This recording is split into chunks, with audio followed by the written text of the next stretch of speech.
Terima kasih Anda masih bersama kami. Bagi Anda yang baru saja bergabung, kami hadirkan kembali 3 berita utama hari ini. Ratusan hektar tanaman padi di Pantura Subang terserang hama sundep atau pengerek batang. Petani terancam gagal panen.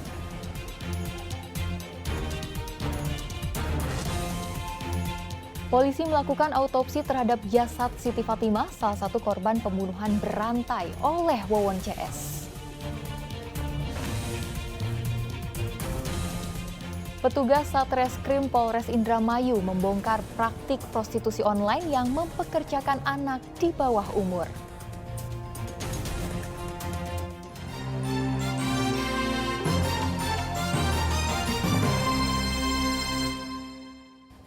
Kita ke informasi selanjutnya. Jasad Siti Fatimah, salah satu korban pembunuhan berantai oleh Wawon CS, akhirnya diautopsi oleh tim penyidik Polda Metro Jaya. Polisi juga mengambil sampel DNA terhadap adik dan anak korban untuk memastikan kebenaran jasad Siti Fatimah.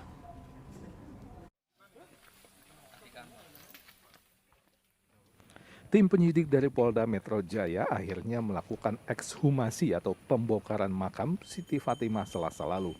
Korban dikenal sebagai perempuan yang baik dan mau bergaul dengan warga lainnya. Terakhir kali warga mengetahui korban pergi menjadi TKW di Arab Saudi sebelum dilaporkan meninggal dunia akibat kecelakaan di laut. Korban dimakamkan pihak keluarga pada bulan Februari 2020 lalu. Kepribadian korban. Iya. Ya biasa orang baik, itu kan dia ditinggal ayah dan ibu semenjak dari kecil. Ya, dia diurusi sama kakaknya di desa Sukamulia. Oh itu atas nama Siti itu pergi ke TKW ke Arab Saudi. Tahu-tahu pulangnya udah meninggal gitu, katanya kecelakaan ya gitu aja. Oke, tapi Bapak mengenal baik, orangnya baik gitu. Ya, orang baik. Setelah dibongkar, jasad korban masih utuh karena tubuhnya terbungkus plastik. Ini dilakukan karena pada saat kematian korban sedang marak kasus COVID-19.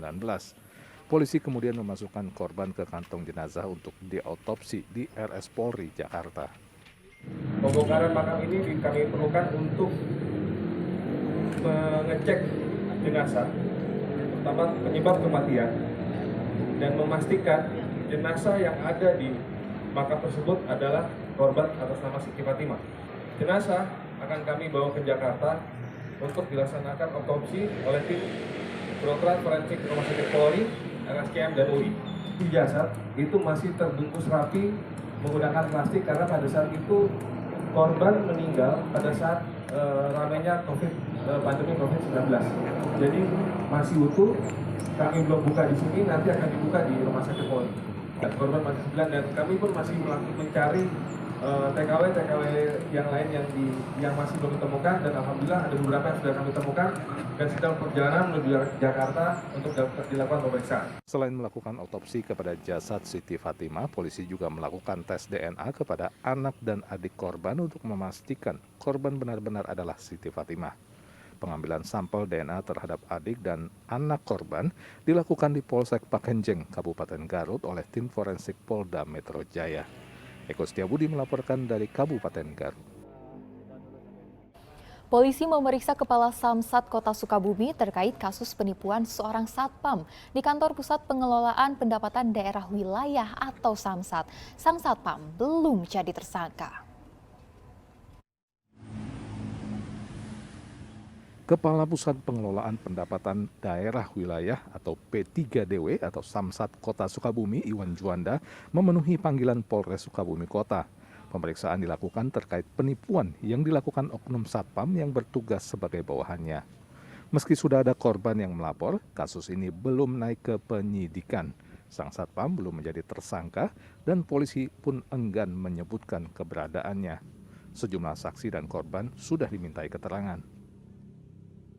Laporan ke kami yaitu satu pelapor yang mana dia merasa dirugikan sebesar 5 juta terhadap pengurusan mutasi kendaraannya.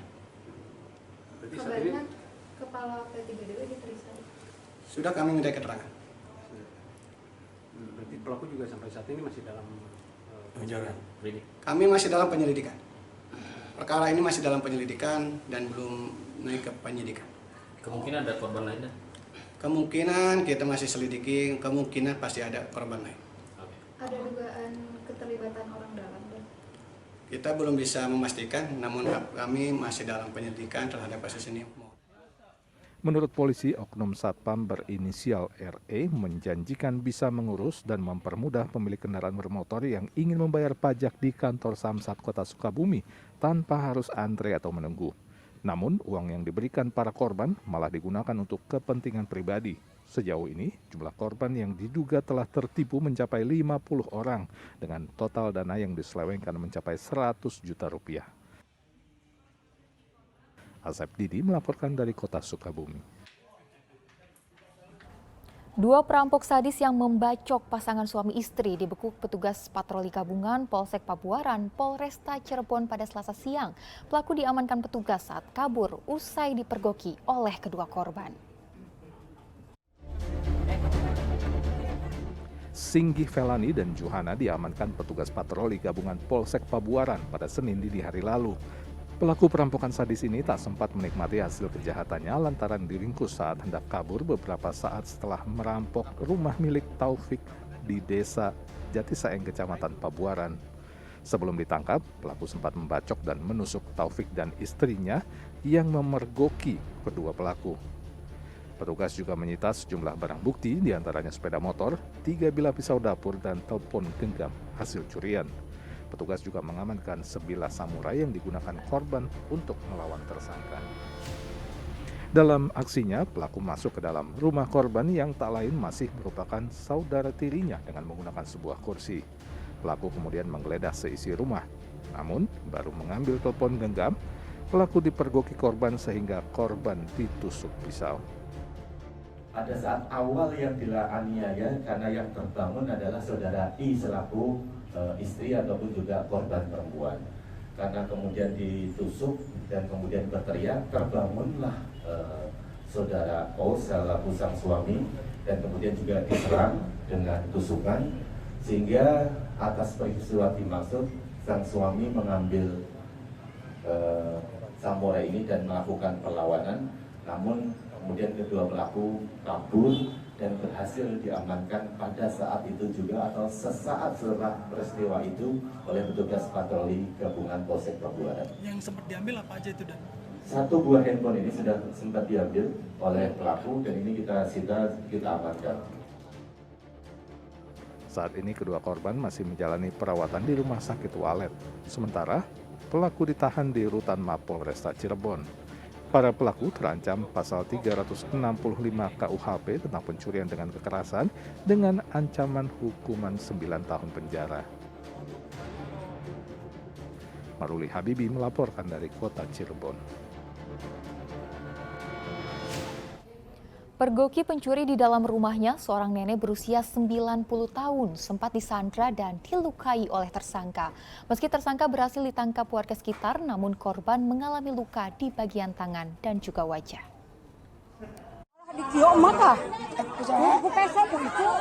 Rekaman video amatir warga ini menunjukkan sesaat setelah nenek Juria yang berusia 90 tahun ditikam tersangka Ai Ernawati, warga Karanglayung, Kecamatan Karangjaya, Kabupaten Tasikmalaya yang terpergok bersembunyi di kamar depan rumah nenek Juria di wilayah Cineam. Tersangka rupanya menyelinap masuk hendak mencuri uang di rumah nenek Juria. Namun ia ketahuan nenek Juria yang menemukannya bersembunyi di bawah tempat tidur.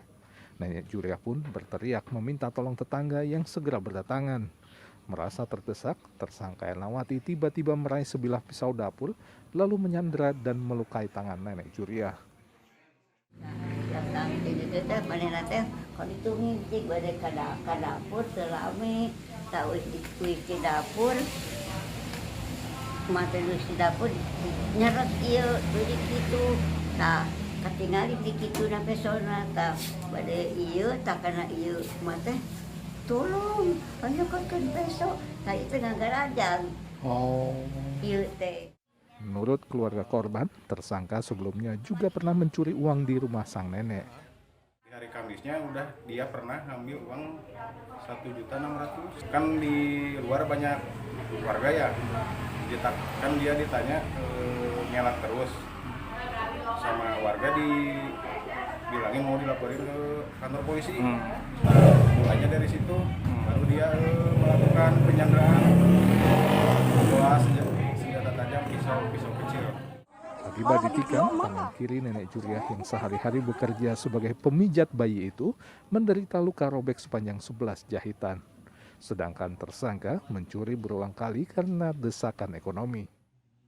Alasan sendiri bagi si pelaku sesuai dengan hasil dari pemeriksaan kami bahwa faktor ekonomi yang menjadi penyebab daripada si pelaku berniat untuk melakukan pencurian.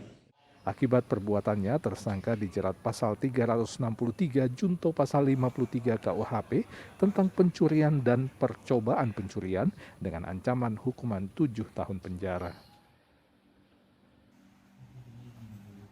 Eko Setiabudi melaporkan dari Kabupaten Tasikmalaya.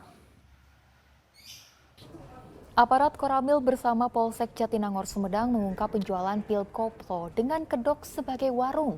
Penggerebekan dilakukan aparat bersama warga sekitar. Petugas gabungan Polsek dan Koramil Jatinangor beserta warga menggerebek sebuah warung di pinggir jalan raya kawasan Cikuda, Desa Hegermanah, Kecamatan Jatinangor, Sumedang yang menjual pil koplo. Dari warung tersebut diamankan 4 orang remaja. 1 orang penjual dan 3 lainnya adalah pembeli obat terlarang tersebut. Penggerebekan dilakukan setelah warga sekitar curiga sebuah warung yang menjual bumbu masak dan popok bayi, tapi justru sering disambangi oleh remaja dan pemuda. Rupanya, tersangka menjual bumbu dapur dan popok bayi hanya sebagai kedok penjualan pil koplo. Kamuflasenya ada penjualan pampers, ada kayak kopi saset seperti itu, ya itu mungkin warungnya seperti itu. Tapi ternyata di sana ada berkumpul 4 orang pemuda, dan tadi selama saya ngobrol di sana juga ada 3 motor yang di sana katanya mau beli katanya buat stamina kayak gitu. Saya bilang udah suruh pulang, tidak ada lagi membeli seperti itu. Saya ingin di wilayah Jatinangor terbebas dari hal-hal yang. Dari hasil penggerebekan, polisi menyita puluhan butir obat-obatan terlarang pil koplo berbagai jenis. Kepada polisi, tersangka penjual obat bernama Wahyu mengaku obat-obatan tersebut didapat dari bandar asal Aceh. Kalau barangnya dapat dari mana? Itu dari bos juga. Dari bos juga. Jadi ada yang masuk apa gimana? Kalau situ gimana, beli apa situ di situ suruh jaga aja? Iya, disuruh jaga aja. Rata-rata berapa? 700 per hari. Kasus penjualan obat terlarang tersebut selanjutnya dilimpahkan ke Satuan Reserse Narkoba Polres Sumedang untuk penyidikan lebih lanjut. Agun Gunawan melaporkan dari Kabupaten Sumedang. Polisi dari Polrestabes Bandung menangkap seorang pria yang diduga mencabuli 2 anak tirinya sekaligus selama 6 tahun terakhir.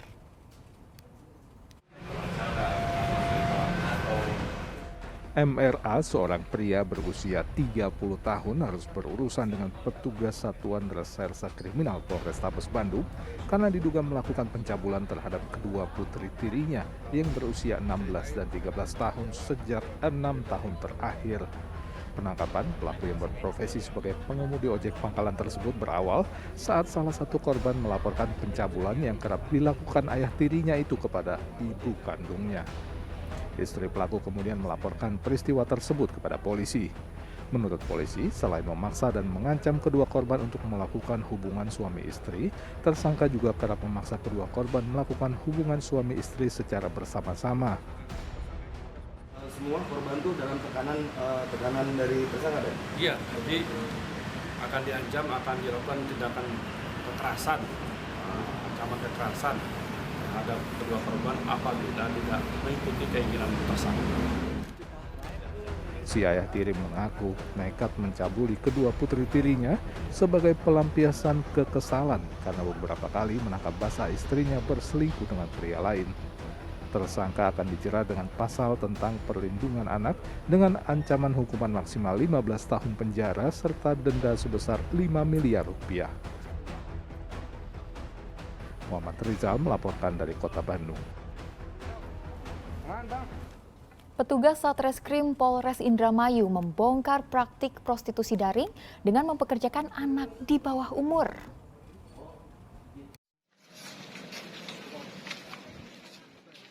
R dan M diringkus petugas unit perlindungan perempuan dan anak Satuan Reserse Kriminal Polres Indramayu Selasa sore. 2 muncikari online ini diamankan petugas saat tengah menjajakan gadis di bawah umur kepada seorang tamu hidung belang di sebuah kosan di kawasan Kepandean, Kabupaten Indramayu. Petugas juga menyita sejumlah barang bukti seperti telepon genggam dan alat kontrasepsi. Terungkapnya prostitusi lewat aplikasi kencan daring ini berawal dari laporan warga bahwa di rumah kos di Jalan Kembar, Kelurahan Kepandean, Kecamatan Indramayu, Kabupaten Indramayu, dijadikan lokasi prostitusi. Dengan tarif Rp300.000 hingga Rp1,5 juta, masing-masing pelaku mendapatkan bagian Rp50 hingga Rp150.000. Pada saat dilakukan penangkapan, kami juga temukan saksi korban sebanyak 3 orang, di mana dari 3 orang tersebut ada yang statusnya anak, dan juga ada penggunanya yaitu 2 orang. Dan setelah itu kita lakukan integrasi, dan setelah integrasi kita dapatkan informasi bahwa tersangka sudah berada di Kabupaten Indramayu ini sejak 4 Januari 2023. Dan rata-rata setiap harinya mendapatkan pelanggan antara 2 sampai dengan 8 dengan tarif Rp300.000 sampai dengan Rp1.500.000. Sedangkan para tersangka mendapatkan bagian dari setiap transaksi sebesar Rp50.000 sampai dengan Rp150.000. Mereka dijerat dengan pasal tentang pemberantasan perdagangan orang dengan ancaman hukuman maksimal 15 tahun penjara. Paruli Habibi melaporkan dari Kabupaten Indramayu.